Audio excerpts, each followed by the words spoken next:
She was just another arrest. A black woman, dusty and silent, dumped into the male wing of Black Creek County Jail. Her name was Raven Thorne, 36, with piercing eyes, cropped hair, and a presence that unsettled even the guards. They ignored her words. "I'm military. This is a mistake. I'm owed a call." No one checked her documents. No one cared. Black Creek was a place where due process faded beneath bias. For a black woman, invisibility was survival, or a sentence. But Raven wasn't who they thought she was. She wasn't anyone they could imagine. Only days earlier, she'd crawled out of the Sonoran Desert, bruised, bloodied, and alone. Her Vanguard unit, a classified, off-the-books military team, had been ambushed during a ghost mission to extract a kidnapped bioengineer. Her survival was a miracle, but without ID or backup, she was detained by a suspicious sheriff at a gas station, her encrypted chips unreadable by civilian tech. No call, no rights, just cold cuffs and a cell. Now, inside Black Creek cement walls, she watched. Her cellmates, 3 hardened men, sized her up as prey. She said nothing. She listened to their breathing, their lies, the way they gripped their belts like weapons. One made the first move. He reached, smirking. 3 seconds later, he was howling in pain, his hand broken. The second man collapsed after a choke from his own belt. The third hit the wall with a fractured nose. Raven barely breathed hard. The footage was silent, but it roared through the prison like wildfire. The guards called her a threat. They moved her to solitary. Sergeant Marcus Vance tried to run a background check. The system choked. Her files were sealed, redacted, or worse, non-existent. He buried it, hoping it would disappear. But secrets like Raven's didn't die quietly. One night, 3 masked men entered her cell without authorization. No cameras, no names. What happened next remained off the record, but they never stood a chance. Raven had trained for this exact moment. She left them broken, staged the scene as an inmate fight, and locked herself back in. Rumors spread fast. Ghost operative, they whispered. Not human. The guards kept their distance. 3 states away, Colonel Elias Vance, Raven's commander, picked up the signal. A buried, encrypted pulse from a small-town jail in New Mexico. Raven was alive. Off-grid. Trapped. A silent rescue was launched. No press. No Pentagon briefings. Just an unmarked van and 3 Vanguard operatives embedded as contractors, driving toward Black Creek. But someone else was already moving. A pale man in a gray suit arrived at the jail. His name, Silas Croft. No agency, no origin. He carried no badge, just a metal briefcase and an order. Erased the problem before anyone above noticed. Sergeant Vance, sweating, hesitated. "You want to transfer?" "No," said Silas, eyes flat. "We'll make her disappear." That night, everything changed. Cameras went still. Guards grew silent. Her food arrived late. The lights flickered unnaturally. Raven, meditating barefoot on the concrete, knew something was coming. She felt it. An absence, a void where danger waits. 3 a.m. Footsteps approached. Silas and 2 men in paramedic uniforms opened her door with a stretcher in tow. Raven didn't wait. She launched from her bunk like a weapon, slammed the stretcher into one man's skull, stole the metal box, and jammed the door open. With brutal efficiency, she dropped them both with their own restraints. Silas stood motionless, stunned. "I never doubted it was you," he said quietly. She didn't flinch. "My team's coming. They won't make it. We'll see." As she spoke, deep inside the prison, a secure terminal flickered. Colonel Vance had breached the system.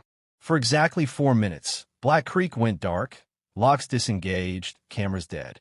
Raven felt the shift in the air, but she didn't run. She waited. She bolted. Silas Croft moved to follow, but Raven Thorne melted into the labyrinth of Black Creek's dim corridors like smoke. Doors hissed open before her, controlled from afar. Colonel Elias Vance, stationed in the black van outside, remotely triggered every lock in her path. Raven moved with precision, past stunned inmates and guards lost in chaos, until she reached the laundry module and stopped cold. Standing in the center was a ghost, Damian Vance. Scarred, calm, pistol raised at Raven's breath caught. Damien, a fellow Vanguard operative long presumed dead, had betrayed their unit in Kosovo, selling them out for money and power. She'd left him bleeding in a ditch. And yet here he was, alive, armed, and aiming at her chest. "Lieutenant Thorne," he said, lips curling. "Didn't think we'd meet again, did you?" "I thought you were dead," she replied, eyes narrowing. "I don't die easy," he said. Raven scanned the room. Blind spots, corners, the way the pistol wavered slightly in his grip. Her brain ticked through options. Delay. Distract. Strike. Outside, Colonel Vance heard everything through her embedded mic. "That son of a," he muttered. Damien's survival, kept secret, was a ticking bomb. The Pentagon would be forced to explain how a traitor ended up inside a low-security prison. "We going now," one operative urged. "Negative," Vance said. "She'll handle it." Back inside, Damien circled her slowly. "You still think the uniform protects you, Raven? You're just a loose end now. They erase loose ends." "Then you should have stayed erased," she snapped. He fired. She dodged, the bullet grazing her arm. Pain flared, but Raven used it. She rolled, kicked a loose pipe at his face, sending him reeling. The gun clattered.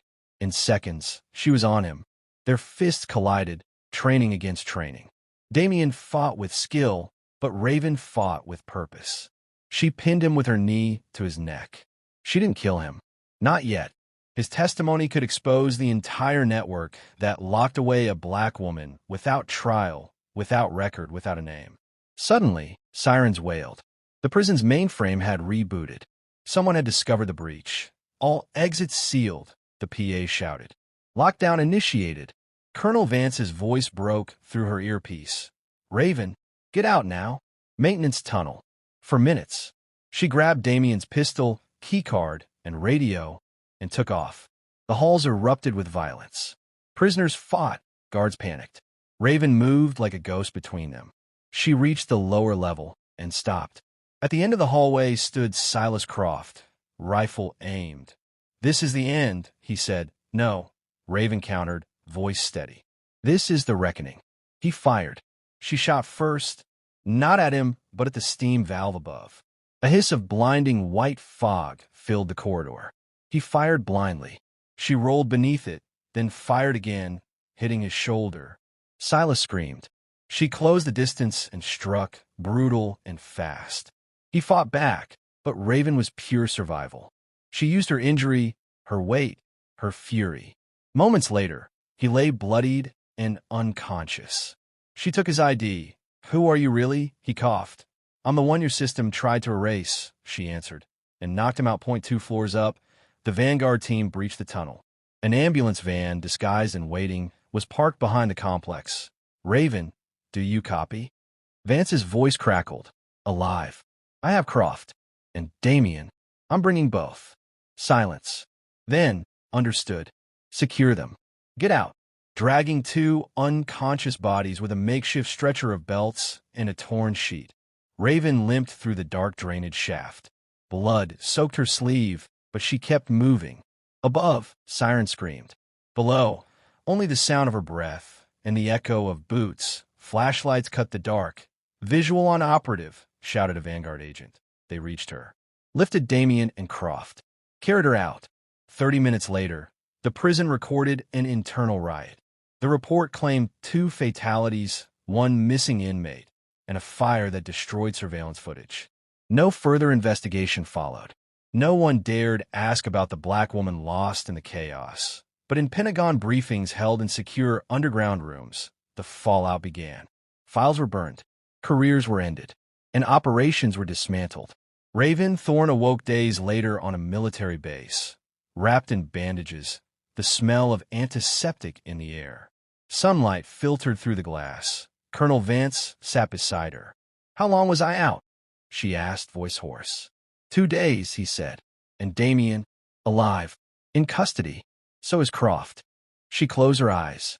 "You saved them," he said quietly. "And you exposed everything. You know what this means?" Raven sat up, gaze sharp. "It means they'll come after us." "Let them," Vance replied. "This time, they're not ready for you." She looked out the window, sun warming her skin for the first time in weeks. She was no longer a prisoner. She was a weapon, and war was coming.